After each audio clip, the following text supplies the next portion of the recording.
Today we are going to be looking at the top 15 immersive strength faith builds in Elden Ring. This list is a little bit longer than our last two build videos. Because of that, we're going to be simplifying our rating scale just a little bit. This will be scoring out of 30, dedicating 15 points to offense, 10 points to survivability, and 5 points to PvP. The 15 points in offense is broken down into 3 categories. 5 points to bosses, 5 points to a DPS burst test, and 5 points to open world. Our DPS test was simple. We tried to inflict as much damage as possible, fully buffed to the Grail Dragon in 15 seconds. Grail's resistances were all equal, which allowed all of our builds an equal opportunity to deal the most amount of damage. For survivability, we included that for all builds, defensive spells and damage buffing spells were allowed for every build. But for offensive spells and healing spells, it had to be build specific and feel immersive to that build. Another component of survivability is armor, but we assume that all builds have the best armor possible and only dock builds for requiring armor that is weaker. Other examples that would affect survivability are a damage leech, a heal over time, ranged abilities, your speed of attacks or spells, an AoE spell that might come off defensively, or required talismans that might lower your damage mitigation. The goal of this video was to find builds that were immersive and as strong as they possibly could be. At number 15, we have the Troll Build. This build is centered around these weapons and these spells. These are the recommended talismans for this build, but these would be excellent options as well. This build is unique from other builds on this list because it is built around utility and crit damage. For the DPS test, this ranked dead last. Against bosses, overall this performed okay. What was really surprising about this build was the amount of poise break that you were given with the Ash of War, especially when coupled with your physic tier, which is why we recommend the Mirascorde for crit damage. The big downside of this is that the Ash of War has a super close range, and it was ultimately really challenging to get these off in such a late game experience. This build had exclusively close range, slow pacing melee, which made it overall very challenging for bosses and open world. For these reasons, we're going to give it a 3 out of 15 for offense. This build's survivability was underwhelming. You did have a lot of utility with this spec, but unfortunately, you were so close range that you were constantly taking damage, with the only upside that you can dish it out in open world just as quickly. This build had such a low range and slow speed of attacks that ultimately it didn't really make up for its high defense. For these reasons, we're going to be giving this build a 5 out of 10 for survivability. This build performed pretty poorly in PvP because of your close range, predictable moveset, and slow attack speed. Your crit damage and poise break was not as easily used in PvP as it was in PvE. And for these reasons, giving it a 1 out of 5 for PvP. Bringing the Troll build to a 9 out of 30 and number 15 on our list. Although it ranked last on our list, I did feel like this build was pretty fun to play, but unfortunately it's not something that I would play very often. At number 14, we have the Fingerprint Build. This build is centered around these weapons combined with these spells. These are the recommended talismans for this build, and these would be good options as well. This build is unique from other builds on this list because of its madness build-up from all attacks. For the DPS test, it ranked pretty poorly, scoring 14 out of 15 on the list. Against bosses, overall, this performed a little below average. While the Unendurable Frenzy is a very powerful skill against large bosses and bosses that tower over you, it's pretty much ineffective against agile bosses, and on top of that, madness buildup isn't a factor for most bosses in the game. But the unendurable frenzy does cause fire damage, so against Erdtree avatars, it was a walk in the park. In the open world, this build does very well. You have very powerful melee with your shield and main hand weapon. Your Ash of War on the spear is a very powerful attack with AoE, and the shield crash just murders people. And you have one of the longest ranged snipes in the game. There really wasn't a scenario where I felt like this was lacking when it came to open world. For most bosses,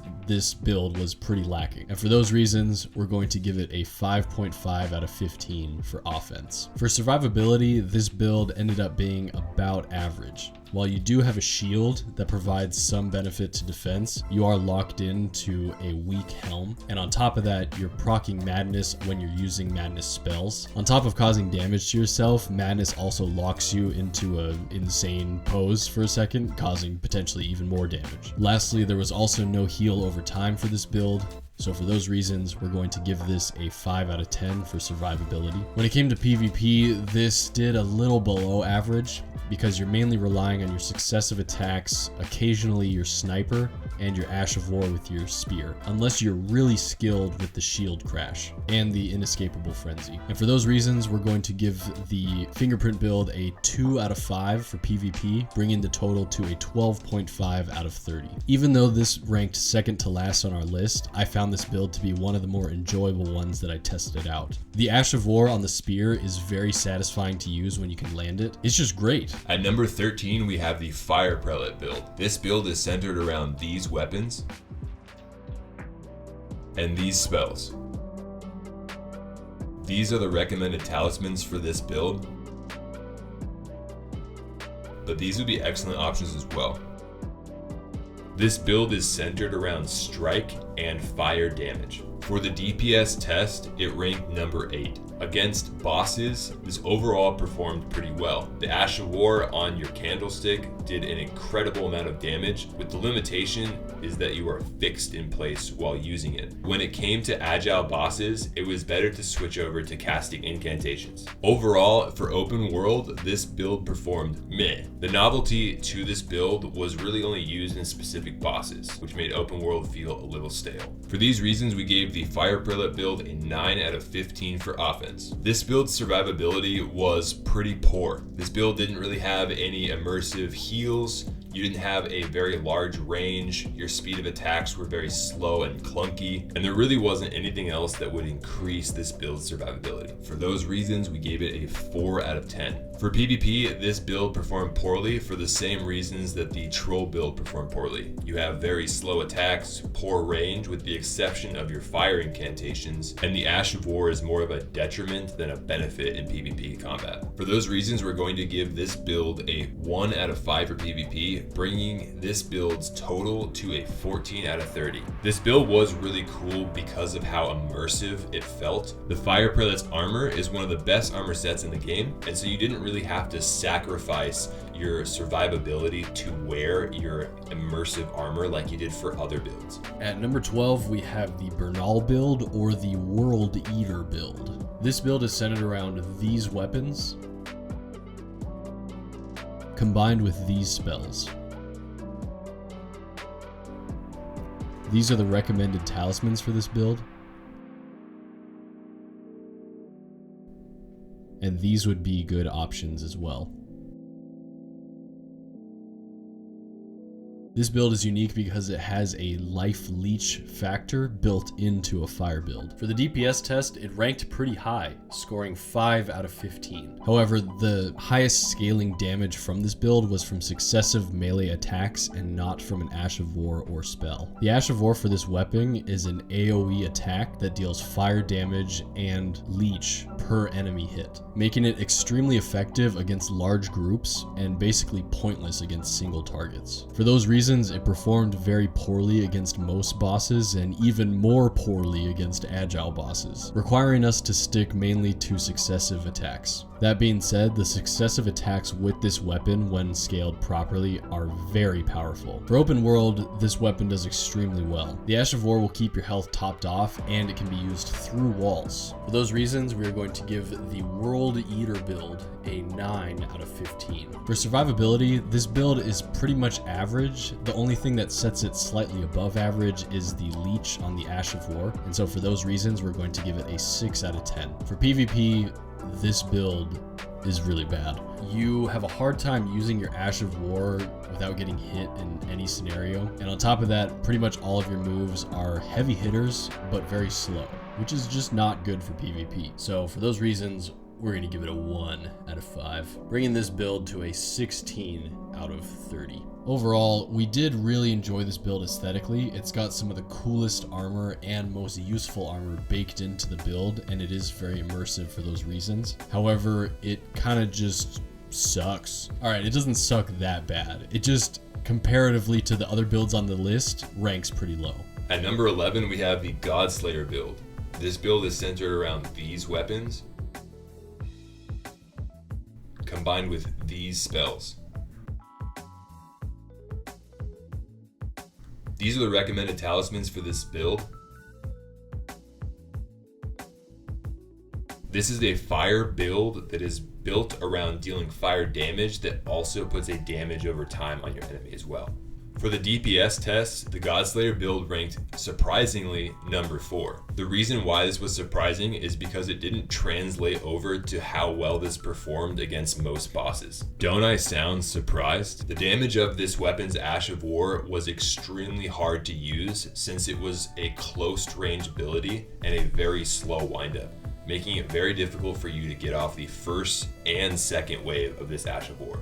But if you could land it, it was one of the most powerful weapon abilities in this lineup. For open world, this build performed extremely well. You had the dual wielding of the swords to go with your melee, and the fire spells were a lot more useful, honestly, than the Fire Prelate's fire spells. Quick note, but Radigan is particularly affected by offensive Godskin incantations, which made this build particularly useful against the last boss in the game. For these reasons, we gave the Godslayer build a 10.5 out of 15 for offense. For this build, the survivability was pretty low. You had a close range of most abilities, including your AoE spells, and your strongest offensive ability made you very vulnerable to being hit. There was also no healing abilities that fit with this build, and for those reasons, we're giving it a 3 out of 10 for survivability. For PvP, this build was best when using successive attacks with your dual-wielding greatswords and using the Noble Presence incantation for close quarters. For those reasons, we gave the Godslayer build a 3.5 out of 5 for PvP, bringing it to a 17 out of 30. The Noble Presence incantation was actually buffed by 20% while wearing the Godskin Noble robe, and it would have felt really immersive to be able to use this armor set, but unfortunately it was so weak compared to other armor sets that we decided to go with something stronger. At number 10, we have the Magma Wyrm build. This build is centered around these weapons combined with these spells.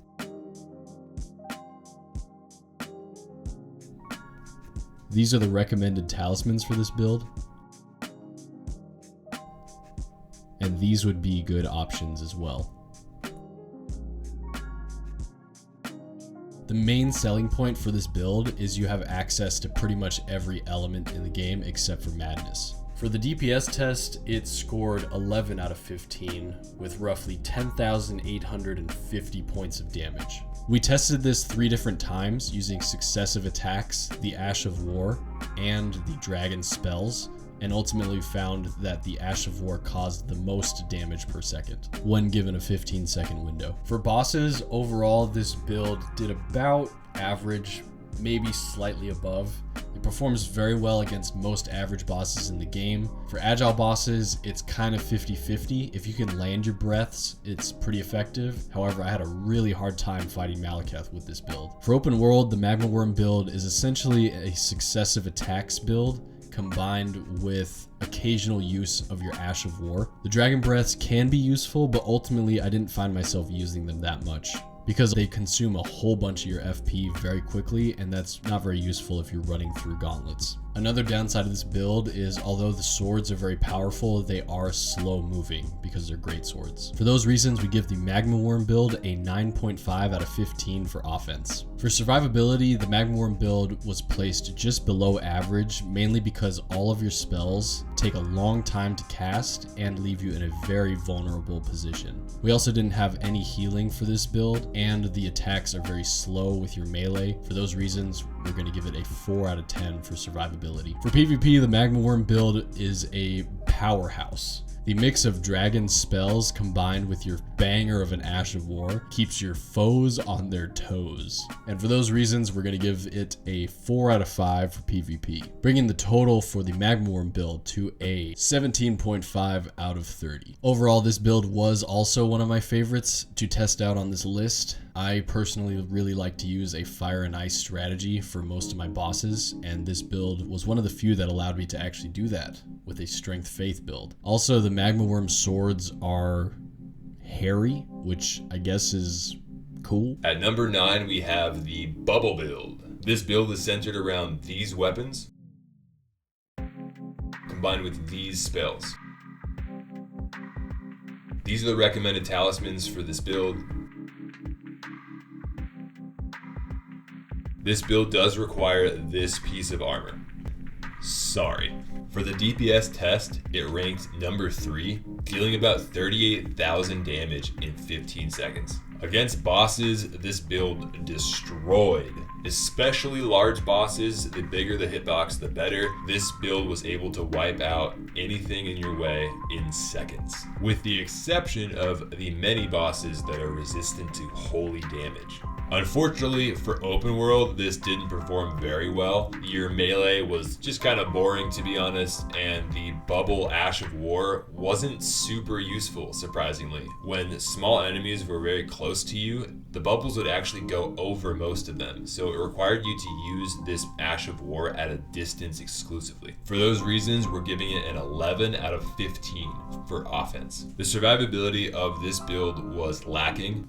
You are required to wear this toilet paper punching bag, and your Ash of War doesn't have as much range as I'd like, and unfortunately it does lock you into position while you're using it. For those reasons, we're giving it a 4 out of 10 for survivability.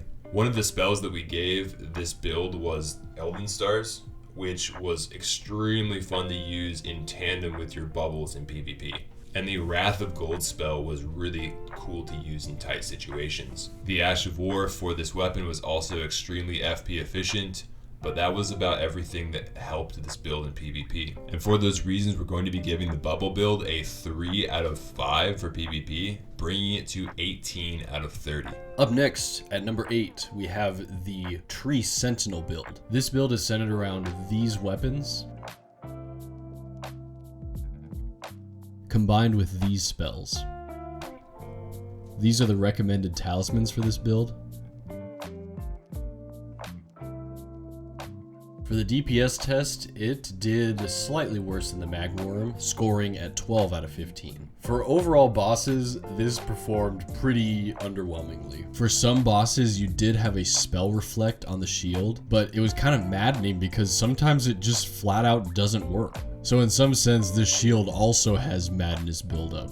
But on me, you're really relying on the successive attacks of dual wielding the Golden Halberd, which is one of the highest scaling faith weapons in the game. Unfortunately, that's not enough to really make this place higher on the list. After all, most bosses are resistant to holy attacks in general. For open world, you're really sticking to your successive attacks, and your shield is only really useful for those niche moments where you can reflect, and even then, it doesn't even always reflect. I hate it. So when I say the shield didn't always work, you can see right here when I block this fireball, it doesn't stagger me the way it would if I just took it without blocking, but I still received the damage from the hit. So it's like it didn't break my poise, and I was able to like recoup immediately, but I still took damage. Does this happen to anybody else?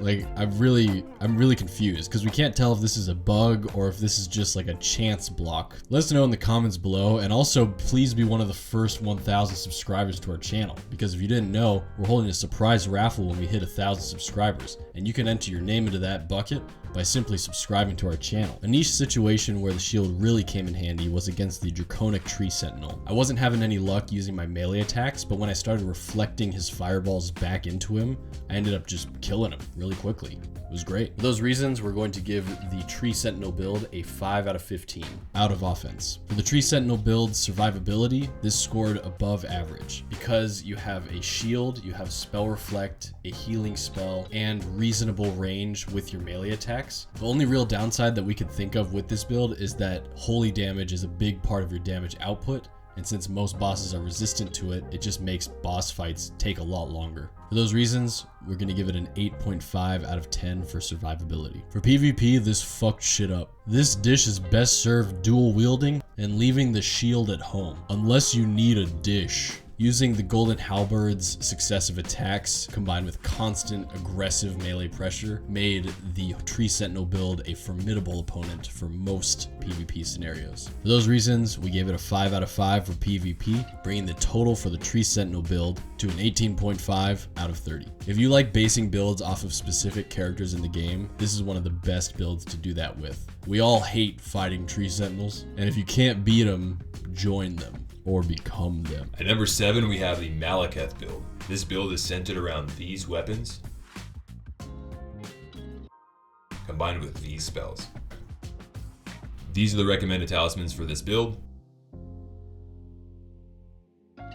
This build is unique because it uses Black Blade spells, which, although it looks like fire damage, is actually all holy damage, and additionally saps the enemy's health by 10%.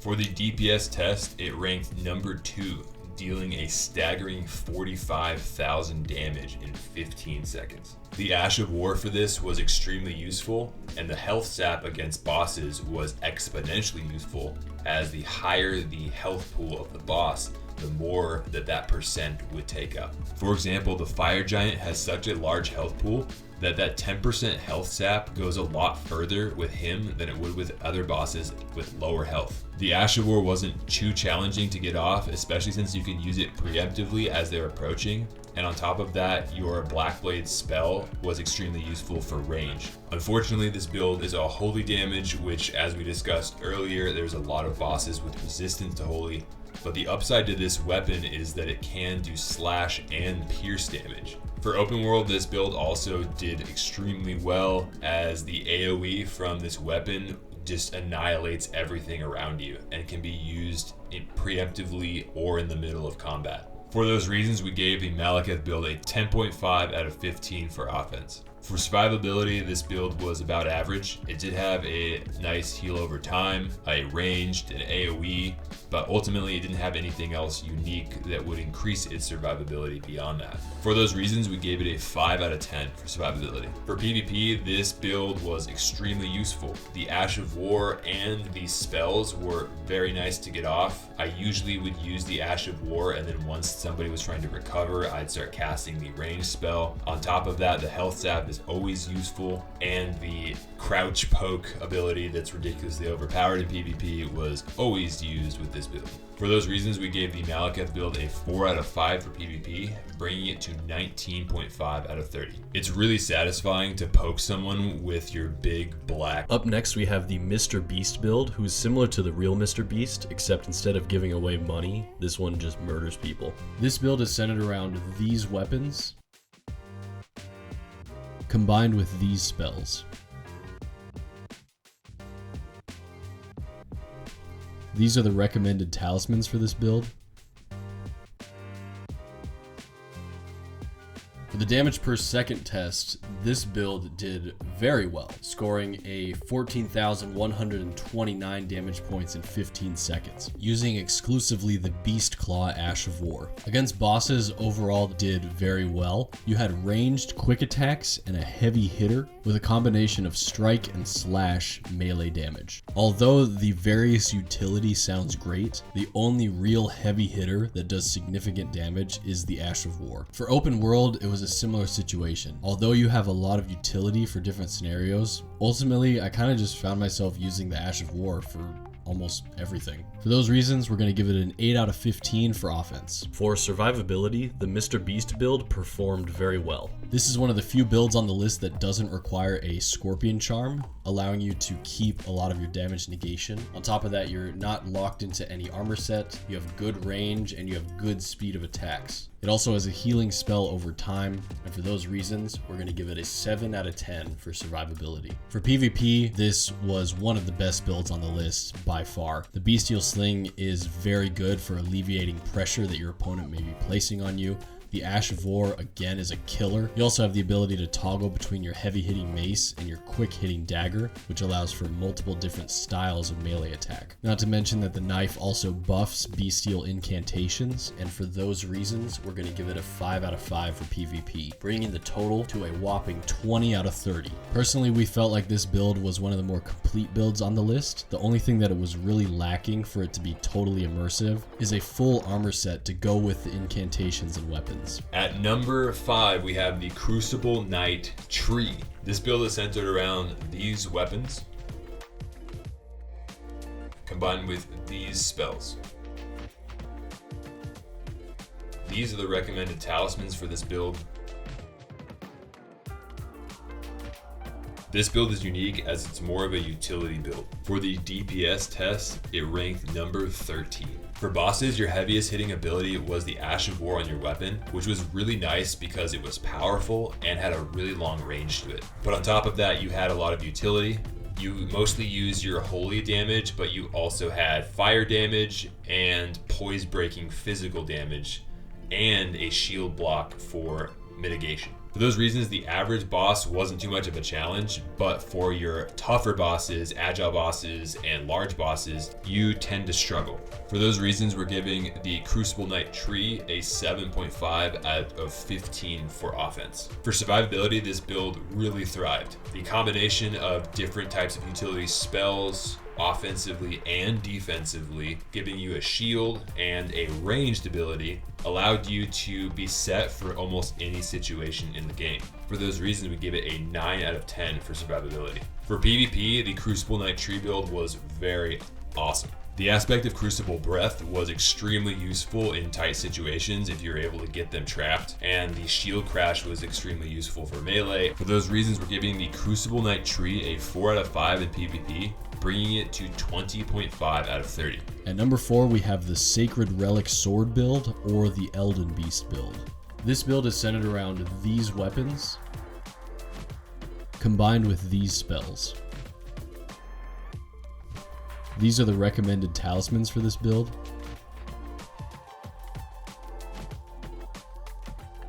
For the DPS test, the Elden Beast build scored right in the middle with a 9 out of 15. Against bosses, this performs very well. This is a very reliable build to use for most boss situations. The only downside is you are dealing holy damage with that Ash of War, but you're casting at such a long range. Half the time you can kind of just spam it and get away with it for most scenarios. Downfalls for this build are agile bosses. If they're constantly jumping off of the ground, that skill is not going to be landing. But we paired this spell with the Elden Stars incantation, which allows you to hit them if they're flying in the air. And then the successive attacks abilities with these swords when you dual wield makes them very powerful. This is one of the only skills on this list that can clear an entire map with one sweep. Just as a reminder, this is New Game +7. So needless to say, it performed very well in open world. For those reasons, we're going to give the Elden Beast build an 11 out of 15 for offense. For survivability, the Elden Beast build performed above average, since you can cast your skill from 14 miles away and just kill everyone and everything around you, even the squirrels and the deer. On top of that, you have ranged incantations and a heal over time. For those reasons, we're going to give it an 8 out of 10 for survivability. For PvP, this performed about average.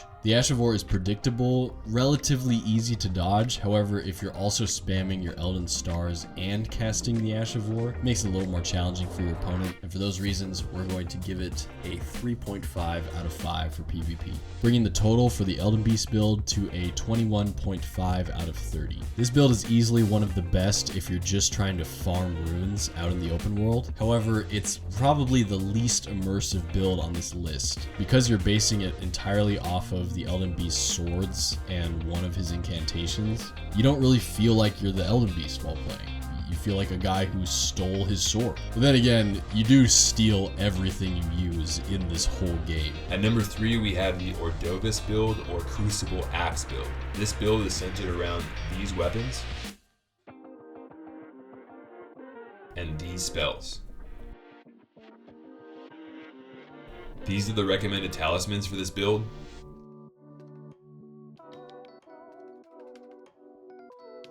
For the DPS test, the Crucible Axe ranks number 10. Against bosses, this performed pretty well. Much like the Crucible Tree build, it did very well against all average bosses, but when it came to more difficult bosses, you tend to struggle. With the major change being the Ash of War on your weapon, we found that this one actually did more damage per second, but did require you to be close to the boss when using it. Where this build really shined was the open world situation, since you were equipped with anything you might need in any scenario. For those reasons, we gave it a 9 out of 15 for offense. For survivability, it compared very closely to the Crucible Knight Tree, with the only major difference being your Ash of War being stronger but close range. For those reasons, we gave it an 8 out of 10 for survivability. For PvP, I was actually really surprised at how well this performed. The Ash of War on this weapon, although it does its most damage when fully charged, does not have to be fully charged to do a large amount of its damage, including the poise break that it has. It is very hard for your opponent to dodge that on top of all of your other utilitarian abilities. For those reasons, we gave it a 5 out of 5 for PvP, bringing the Ordovis build to a 22 out of 30. I had never really played the Crucible Knight builds in the past, but this was a surprising favorite of mine out of all the other builds that I played. At number 2, we have the Draconic Tree Sentinel build, which is just terrifying. This build is centered around these weapons, combined with these spells.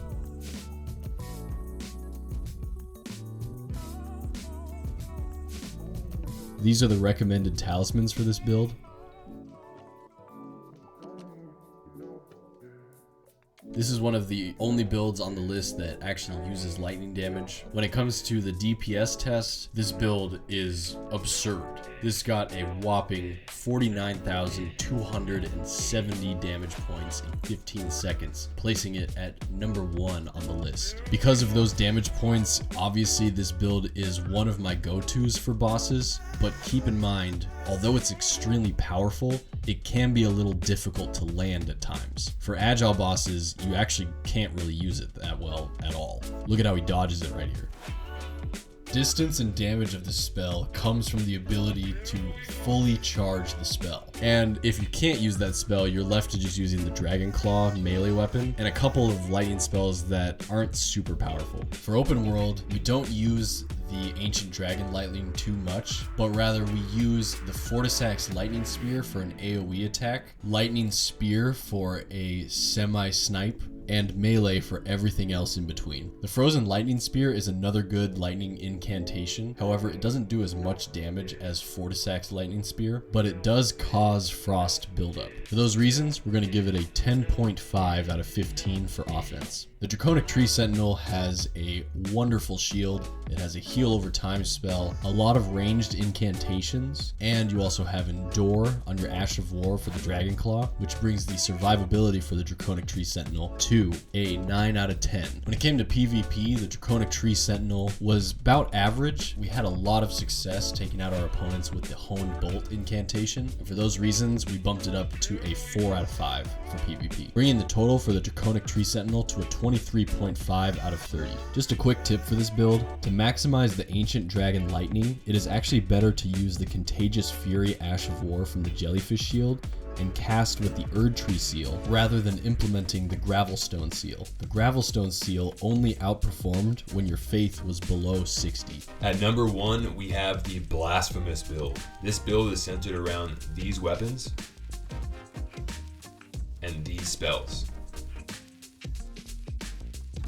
These are the recommended talismans for this build. This build is unique because it has a kind of leech effect. The Taker's Flame Ash of War heals you for 10% of your maximum health, plus 150 flat HP on hit, and then you are healed for 4% of your maximum health plus 40 flat HP on every enemy killed, whether or not they're killed by the sword or a spell or just falling off a cliff in the distance. For the DPS test, it ranked number 7. For bosses, this performed extremely well. Against almost any boss, the Ash of War was able to hit either close range or from a distance while healing you in the process, and the damage it does is actually really, really good. For open world, this build completely annihilated. You pretty much never had to use healing potions if you played correctly.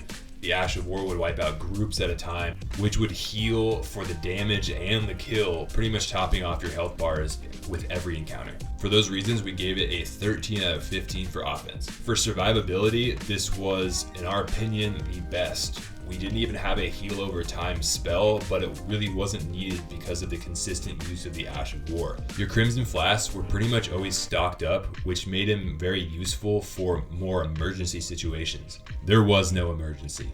I was the emergency. For PvP, this might be a little controversial, but we found it to be a little lacking. The Blasphemous Blade isn't a colossal weapon, which made it a little bit faster paced, which is always useful in PvP, but it is a very predictable Ash of War, and the healing component wasn't as useful since you weren't hitting them as often with it, and the heal after kill is essentially redundant. For those reasons, we gave the Blasphemous Build a 2 out of 5 for PvP, bringing it to 25 out of 30. I would say personally, out of all these builds, this is the one that is the easiest to run through the game with. Thank you so much for watching. We're definitely going to keep making more of these types of videos. If you have an idea for what the next one should be, go ahead and leave it in the comments below. And if you think that there was a build that we missed that falls into this category, we would be more than happy to make a part 2 if we get enough suggestions. And as always, thanks for watching.